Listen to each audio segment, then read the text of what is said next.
नमस्ते सर जी। नमस्ते आप। सर आज जी बताइए जी कि जो भी इंसान कोई पेशा करता है यानी जो भी काम धंधा करता है जी।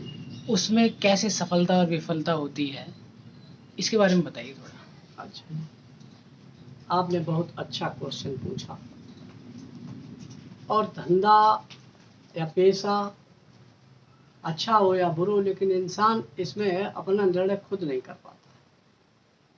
क्यों नहीं कर पाता? कि जो उससे वो तो करे खूब, लेकिन जब उसे लाभ दिखाई देता है तो धर्म की तरफ ध्यान नहीं देता है। धर्म हो रहा है कि अधर्म हो रहा है। ये तो सही बात है सर। भाई धर्म कर रहा है कि अधर्म कर रहा है, बुरा कर रहा है या भला कर रहा है, अपने विवेक से सोच नहीं पाता। जी जी।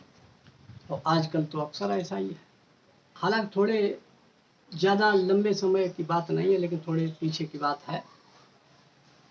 उसके बारे में हम आपको बता दें, एक आदमी था तो उसका पेशा धंधा था चोरी करना। जी। दूसरे के घरों में, चाहे वो राजा हो या कोई भी हो, मतलब मालूम पड़ जाए कि इसके यहाँ धन है। पहले होता क्या था कि कच्चे मकान होते थे, तो लोग नकब यानी कि घर के दरवाजे के पीछे से उसको थोड़ा फोड़ के अंदर घुस गए और उसका सामान जो रखा रखाया बक्सों में या बलिया चुकड़ियन में जो पहले रख देते थे लोग, सोना चांदी इत्यादि उठा ले। अच्छा, जब कच्चे घर होते थे कच्चे घर दीवारों में फोड़ के उनमें फोड़ छुपा के, के हाँ, रखते उसको थे। नकब कहते थे। अच्छा, नकब पीछे से, कहते हाँ, हैं नकब कहते थे। उसको खोल के और ले जाते थे। आगे लोग सोते रहते थे, जी जी। पर लेटे उसी कमरे में या दूसरे में लेटे या आंगन में लेटे हैं, लेकिन उनको मालूम नहीं।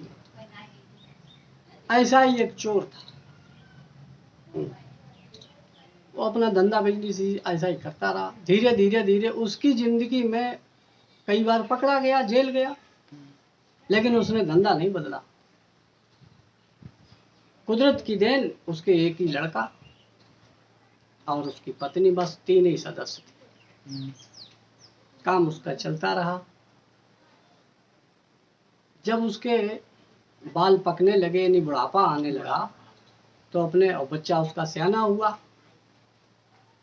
तो उसने कहा कि बेटे, अंतिम ये उपदेश हमारा सुनो। यानी मरने वाला था। मरने ही वाला था। अपने लड़के से कहा जी कि देख बेटे, मेरा तो धंधा है चोरी करना, जी। अब तू पढ़ा लिखा तो है नहीं, तू चोरी करेगा तो उसमें ये ध्यान रखना कि चोरी करना तो साधु और संतों के सत्संग में मत जाना। सत्संग के लिए मना कर दिया। हाँ, सत्संग के लिए मना कर दिया, क्योंकि वो चोरी की मना करेंगे। चोरी की पहले ही मना कर देंगे। चोरी, लपंट और ये चतुराई, इसको वो मना करेंगे। वो जी। मेहनत और मशक्कत की तरफ तेरा ध्यान खींचेंगे, जी। तो उधर मत जाना। लड़के ने कहा कि हाँ। और अगर चला गया उधर, तो उसने ये भी पूछा कि तो चोरी मत करना, उधर ही रहना, कि उधर से फिर काम चल जाएगा। हाँ, साधु संतों के पास जाएगा तो काम तो चलेगा, लेकिन बड़ी मशक्कत और मेहनत करनी पड़ेगी। खेतों में घामे में काम करना पड़ेगा। अच्छा, तो भैया काम मेहनत कौन करना चाहता है? कोई नहीं करना। मेहनत तो कोई करना नहीं चाहता। जी। उसने सोचा चलो ये पिताजी ने बढ़िया बताया। हालांकि हफ्ता 10 दिन 20 दिन में उनके पिताजी परलोक सिधार गए और मंत्र दे। पिताजी का अंतिम संस्कार किया, और भी 13वीं संस्कार वगैरह जो भी तो बनते हैं जी। हिंदुओं में, वो किया। और करके उसके बाद में उसकी माँ ने कहा कि बेटे अब कुछ धंधा पानी करो। लेकिन ये बात माँ ने भी कही कि चोर, तुम चोरी करोगे और पकड़े जाओगे तो पुलिस कितना भी मारे, लेकिन सत्य नहीं बोलना, यानी बताना नहीं, कबूलना नहीं है कि हमने चोरी की। लड़का पक्का हो गया, खा पी के सेहत मजबूत करके सोच रहा था कि अब क्या करें, किस दिन कहाँ लगाना है नकब। सोचा कि राजा साहब की गढ़ी जो है, उनका महल, वो भी कच्चे होते थे। अच्छा। हाँ, इसी में लगाया जाए। आज लगा दिया उसने पीछे से। उसका पड़ोस में उसी राज्य के राजा के बगल में घर होगा। बहरहाल इतिहास कह रहा है कि 2 बार सामान उठा उठा के वो अपने घर में रख आया। वहां से 2 बार सामान घर रखा घर आया, जो भी उसे मिला सरपियां मोहरें जी। नकदी या जो भी मिला वो 2 बार रखाया, तीसरी बार फिर गया। तब तक अंदर घुस के निकलने ही वाला था, तब तक जो है सवेरा होने वाला था। अब पुलिस का पहरा था, वो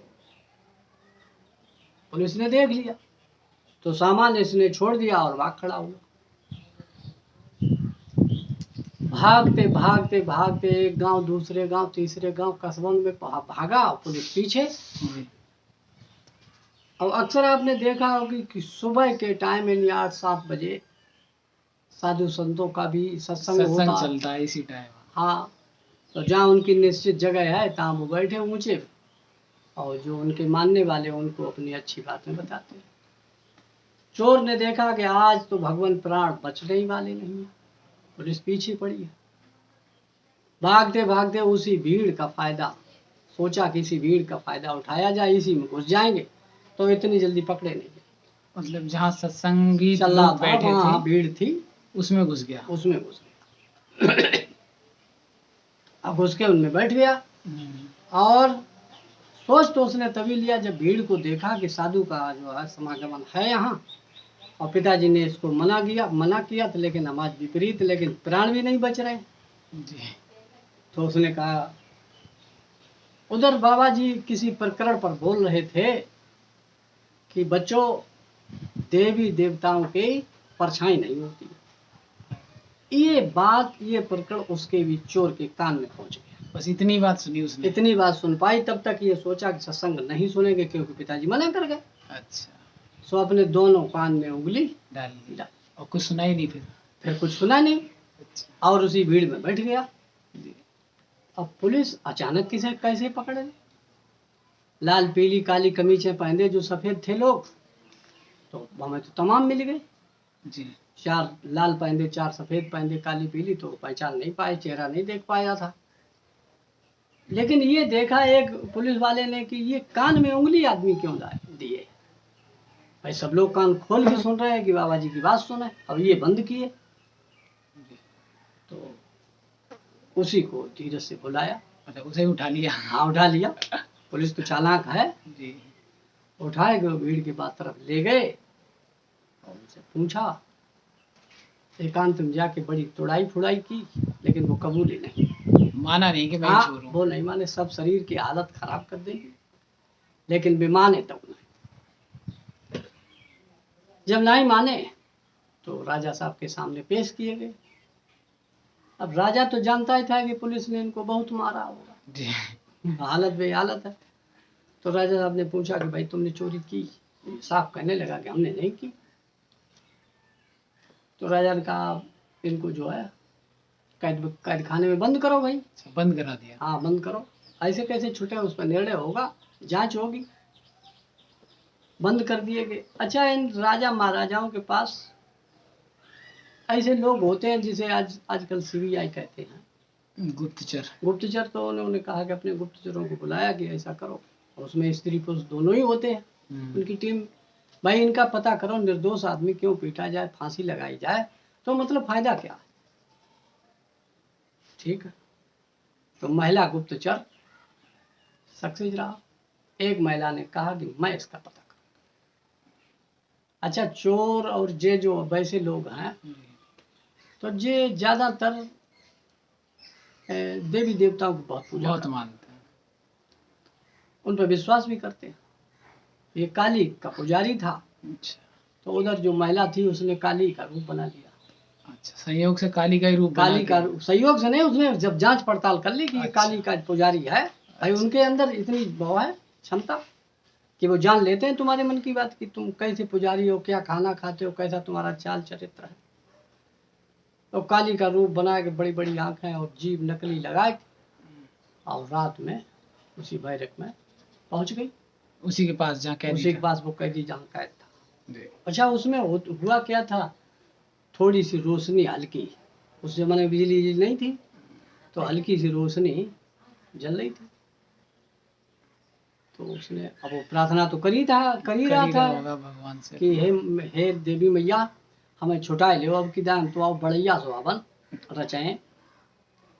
इतने में देवी जो है एकदम पहुंची, भक्त मैं आ गई हूँ। वो नकली भेष बना के नकली। पहुंची। वो खुश हो गया कि देवी माँ ने एकदम बात सुन ली। बात सुन ली। लेकिन उसने देखा कि वो बाबा जी की बात उसके दिमाग में रही कि देवी देवताओं की परछाई नहीं होती, लेकिन थोड़ी सी रोशनी में इसकी परछाई है। अच्छा। ये बात देख ली। लेकिन वो कहने वाला ये था, उसने जैसे देवी ने पूछा, बेटे तुमने चोरी की, हमें बताओ। तो कहने वाला था कि हमने की। लेकिन जब वो बाबा की बात ध्यान आई कि ये नकली देवी लग रही क्योंकि इसकी परछाई है। जी। देखिए सत्संग की कितनी बड़ी मानो। बस तुरंत बोलने लगा, माता जी हमने कतई चोरी नहीं करी। पैरों में लिपट गया। माँ ने पीठ थपथपाई और कहा, बेटे अगर तुमने नहीं की तो तुमको जेल से हम छुटवा देंगे। और भी एक आध बातचीत हो गई, वो चली गई और ये आराम से सो गया। जी। सवेरे होते इसकी पेशी की गई। पेश जब किया गया तो राजा साहब ने पूछा कि भाई तुमने चोरी की? कोई शब्द नहीं की। नहीं की। उधर गुप्तचरों ने कह दिया कि ये चोर नहीं है। अच्छा, उन्होंने बता दिया। हाँ, उन्होंने, वो तो रात में चेक करके गई। राजा ने कहा कि गुप्तचरों ने भी कह दिया है, अब जो गया सो गया।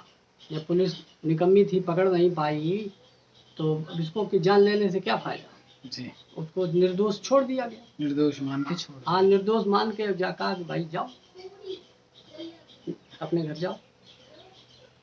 रास्ते में जा रहा सोच रहा कि हे भगवान साधु महाराज, तुम्हारी एक बात से कैद खाना छूटा, जेल छूटी, और जो लोग तुम्हारा नाम दान लेते हैं, साधु संत नाम दान देते जी। जिससे मुक्ति होती, और वो जो लोग उनकी बात मानते हैं, लगातार उनकी संगत में रहते, उनकी सेवा करते, उनको क्या, उनको बहुत बड़ा फायदा होता होगा। ये सोच रहा था। सोचते सोचते उसके दिमाग में बस यही बात आई कि आज से चोरी नहीं करूंगा। चोरी छोड़ दी उसने। चोरी छोड़ दी। ये संकल्प ले लिया अच्छा। कि चोरी बिल्कुल नहीं करूंगा, काम चले खाने पीने का या न चले। जब गुरु पे इतना भरोसा है तो भैया खाना पीना तो मालिक चलाएगा, थोड़ी मेहनत करनी पड़ेगी। बस ये गंदा काम छोड़ दिया और सत्संग में जाने लगा और संत सतगुरु का प्यारा हो गया। इस तरीके से सत्संग का जो महत्व है वो सबसे ऊंचा है।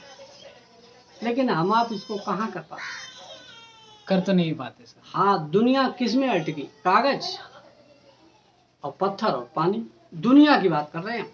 जैसे जो कहा हम इतने प्रकांड विद्वान हो, ये मालिक की गुस्ताखी माफ करना, कि कागज पहले जो शास्त्र लिखे गए जी। और पत्थरों की मूर्तियां बनी गई जी। और तीर्थों में पानी। जी। भाई जैसे राम मंदिर बना या कहीं भी, हम किसी की आलोचना और विलोचना से हमें क्या लेना देना है? तो है तो पत्थर है। जी, सही बात है सर। और जहाँ कहीं तीर्थ में गए, हरिद्वार गए तो पानी है, पानी में नहा लिया, पाप कट गए। क्या कट गए? मन तो धुलाई दे, शरीर की मैल उतर गई। ऐसे पाप कट जाए अगर तो सभी के कर्म सुधर अब देखो अगली साल कुंभ पड़ेगा जी। इलाहाबाद। जी। करोड़ों की भीड़ होगी, त्रिवेणी नहाएंगे, लेकिन मन का तो कुछ नहीं उतरा। मन की पर्दा में अब ये तो पर्दे के अंदर बेपर्दा है। सब अपने शरीर की मैल धो के चले बस चले जाएंगे, जाते। उन्हें लगेगा पाप खत्म। पाप खत्म हो गए। जी। और रास्ते में कुछ मिला या किसी को सीट नहीं मिली तो कुछ झगड़ा कर दिया। भाई सीट नहीं मिली तो झगड़ा भी कर देते। जी। तो तुम पाप धोन गए, पाप उतारने गए, उनसे चढ़ाए के और लाए। किसी की वस्तु उठाए लाए या किसी को गाली गलौज करे आए, किसी से मारपीट करे आए, तो वो कहाँ घटा? ये तो बढ़ा के और लाए कर्म। जी सर। तो हमारी आपकी दिनचर्या ऐसी बनाना और ऐसे पेशे से जुड़े। बात पेशे की आपने कही, जी। ऐसे धंधे से जुड़े कि भले ही हमें उजरी पोशाक पहनने को न मिल पावे, जी। बढ़िया खाना न मिल पावे, जी। लेकिन इस शराब कबाब से तो हम बचें। जितने भी गलत काम है ये तो गलत काम है। जी सर। इसे अच्छी बुद्धि को पागल कर देता। जी। तो ऐसे धंधे से जुड़ा। और धंधा सबको तो गवर्नमेंट सरकारी नौकरी नहीं दे पाएगी, जी साहब। लेकिन मजदूर अगर जो मजदूरी समझ के करते हैं उनकी मजदूरियां छूट गई हैं। ये विश्वास जिसके पास है उसकी छूट गई, और जिसकी नहीं छूट गई, अगर 500 रुपये का काम किया तो शाम को वो 700 रुपये खर्च कर देते। भैया कैसे छूट पाएगा? तो मजबूत पेशा करें और ईश्वर पर भरोसा करें। जी बस यही हमारा एक आधार है और यही हमारा। बहुत अच्छी बात बताई सर जी आपने। बिल्कुल। नमस्ते साहब। धन्यवाद जी।